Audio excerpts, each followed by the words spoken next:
Olá, pessoal. Vamos começar o nosso 32º material exclusivo para os assinantes de Dagobah. A conjuntura brasileira complicou. E complicou porque a capacidade de governança sobre a base fisiológica de apoio ao governo, que era a mesma base fisiológica praticamente de apoio ao governo do PT, ao governo Dilma, essa governança não está conseguindo ser operada pelo presidente, pela sua equipe de governo. Não é? Parte dessa equipe de governo faz parte desses setores que estão querendo tomar Michel Temer como refém.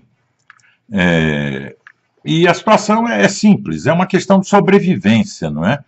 A Lava Jato está ameaçando a vida dos políticos tradicionais, é isso no fim. E se for levar as últimas consequências, criminalizando o Caixa 2 ou os recursos não declarados, não contabilizados de campanha, pouca gente escapa. E o sistema político, ele não costuma se suicidar. Não é? Como Temer não é uma pessoa eleita, ele não tem a legitimidade das urnas, embora o vice também seja eleito, mas isso é mais conversa, não é? Mas ele não foi ungido pelo voto popular. E como ele foi presidente do PMDB, que é o maior partido da base, durante muito tempo, e como ele está preso, não é? De certa maneira, a essas circunstâncias que são limitantes, ele ficou refém. Então, ele sabe que para fazer algo significativo, ele precisa aprovar determinadas medidas econômicas, não é? Algumas reformas básicas, a PEC do teto, a reforma da Previdência, etc. e tal. E isso não é propriamente uma agenda da sociedade, não é? É uma agenda muito do mercado e tal, e agora do Estado, não é?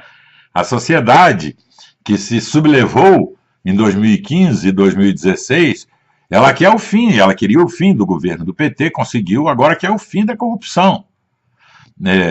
E essas duas coisas são um pouco contraditórias, porque Renan e outros caciques políticos, não é, que mantêm Michel Temer como refém, eles fazem a seguinte chantagem, dizem, ó, nós não vamos aprovar essas reformas econômicas que dão significado mínimo ao governo de transição de Temer, se não houver um aval para que a gente coíba a Lava Jato, os procuradores, a força-tarefa e as operações semelhantes. Ou seja, nós não vamos morrer. É isso que eles estão dizendo para Michel Temer, não é?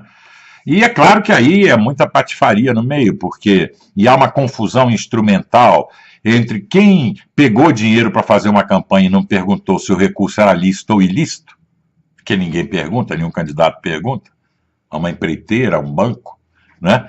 A uma grande indústria, de onde veio aquele dinheiro, né? Confundir esse tipo de coisa com o assalto ao Estado para financiar um projeto autocrático de poder são coisas muito distintas. Mas é muito difícil separar uma da outra porque elas estão entrelaçadas e o nosso arcabouço jurídico, político e, sobretudo, jurídico, ele não faz a distinção. Nosso arcabouço, inclusive, não é nem capaz de definir corretamente o que é uma quadrilha ou uma organização criminosa. Não é? Então, nem o judiciário pode resolver essa questão se ele estivesse isento, e ele não está, ele também está envolvido, não é? Judiciário, de uma maneira geral, não é? De um tribunal regional até o Supremo Tribunal Federal e até alguns juízes, eles também, de uma forma ou de outra, foram beneficiados por esse esquema de corrupção endêmica. Então, a corrupção endêmica ficou misturada com a corrupção sistêmica, não há como deslindar facilmente uma da outra, não é?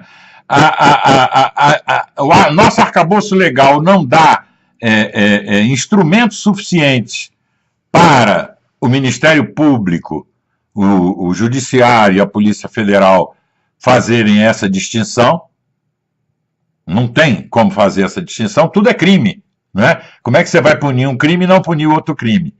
Logo, grande parte dos membros da chamada classe política, não é? Como se diz, eles têm medo de ser pegos, não é? Porque quem é que não, alguma vez, recebeu algum recurso e deixou de contabilizar, etc. e tal. Então, isso gerou um espírito corporativo, um espírito de sobrevivência, e esse pessoal todo, que não é besta, não é? Falou para Michel Temer: olha, tudo bem, nós ajudamos você a aprovar todas as medidas econômicas para que a sua transição, a sua passagem pelo governo entre para a história, seja significativa pelo menos. Mas você não pode nos proibir de fazer mais ou menos o que foi feito na Itália com a Operação Manipulite, mãos limpas, não é? Nós vamos ter que refrear. A agenda econômica não pode ficar subordinada a uma agenda moralizadora, a uma agenda legalista, não é o que eles dizem. E nós vamos ter que refrear o ímpeto desses sans-culottes que vem aí nos prender. E um dia é preso um governador, no outro dia é preso outro ex-governador, ex-governadores, não é? Tem um terceiro para ser preso, não é? O governador de Minas, esse em exercício. E isso tudo vai criando um pavor na chamada classe política, não é? E o Temer, embora não se creia que ele esteja envolvido na corrupção sistêmica, não é? No financiamento de esquemas para nunca mais sair do governo, que era o projeto do PT, ele, de certo modo, sabe que a corrupção endêmica graçou durante muito tempo, inclusive no partido dele, não é? Então, ele não tem como, ele não tem de onde tirar forças, não é? No início dessa transição, nós tínhamos dito e avisado, tem artigos sobre isso em Dagobah, que o governo Temer ele tinha que ser um governo medíocre. Mas ele, e isso era bom, não era ruim, dele não ser um governo extraordinário, dele ser um governo medíocre. Mas ele, como governo medíocre, tinha que tentar manter uma sintonia com as ruas. Porque a única fonte de legitimidade que ele tem são as ruas. Não é? Porque a fonte constitucional ela é fraca, porque ela está no meio de toda essa bagunça que atinge todas as instituições. Então, como é que ele pode dizer não a um Renan? Como é que ele pode dizer não a um Jucá? Não é? Ele poderia dizer se as ruas estivessem sublevadas e dizendo: não, queremos que Temer assuma uma agenda para colocar ordem na casa, etc. e tal, não é? E que ele não permita, de modo algum, que a Lava Jato seja domesticada pelo parlamento coalhado de corruptos. Mas as ruas não estão nesse grau de mobilização, pelo menos não nesse momento. E as ruas não têm nenhuma preferência por Temer. Temer não foi pedido, clamado por ninguém. Ele só assumiu porque era o vice, não é? Então, ele era a solução legal para os que não queriam quebrar a legalidade, porque aceitam o jogo democrático.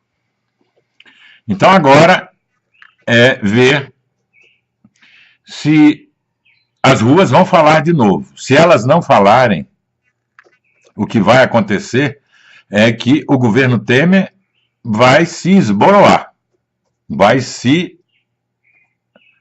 deliquescer, vai virar um governo, assim, para inglês ver, um governo sem nenhuma importância real, não é? Vai ser apenas um síndico administrando, se não cair, não é? É difícil cair também, né? Mas vai ser um síndico administrando a massa falida até as eleições de 2018.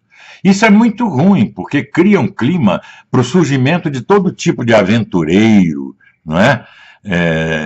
Para a esquerda continuar tentando criar o caos e ver se leva alguma vantagem em 2018, para uma nascente direita burra, completamente burra, não é? Essa que se assanhou com a vitória do Trump, não é?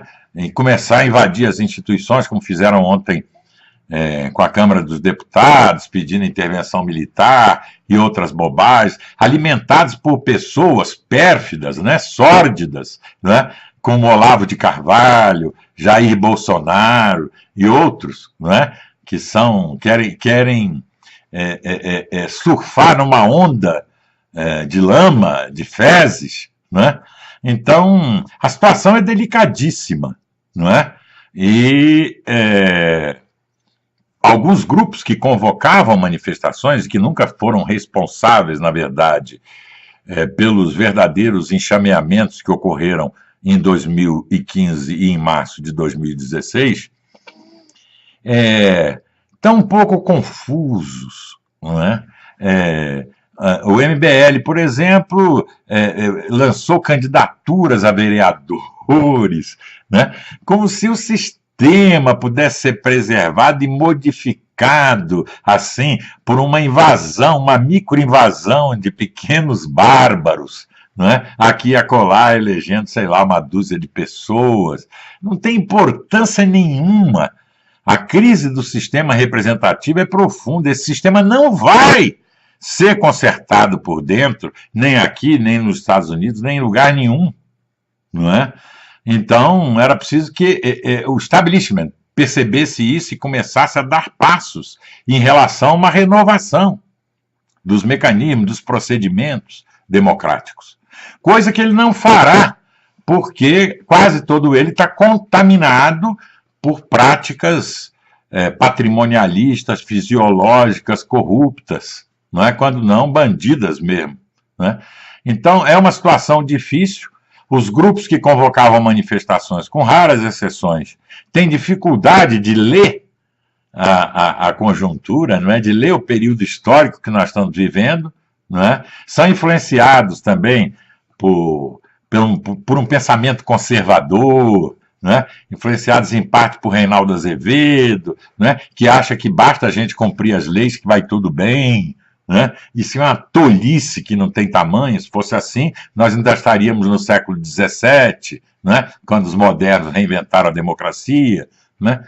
Então, a situação é muito difícil, né?